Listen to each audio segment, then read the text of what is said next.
यदि सिम्पसन्स भन्ने कार्टुनको हामीले प्रेडिक्सन मान्ने हो भने यो चोटिको वर्ल्ड कपमा दुईटा टिम फाइनलमा पुग्नेवाला छ।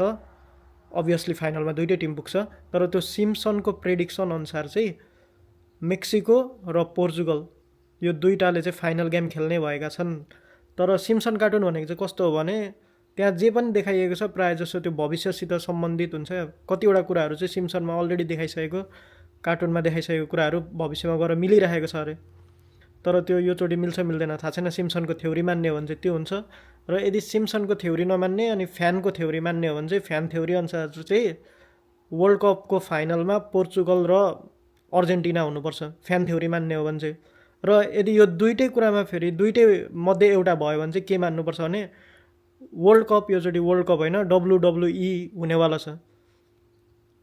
किनकि तपाईँहरूलाई थाहा छ WWE पनि रियल हुँदैन।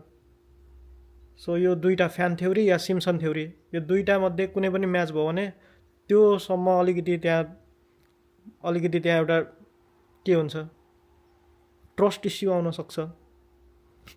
त्यसैले योचोटिको वर्ल्ड कप कसले जित्नुपर्छ त? नेपालले?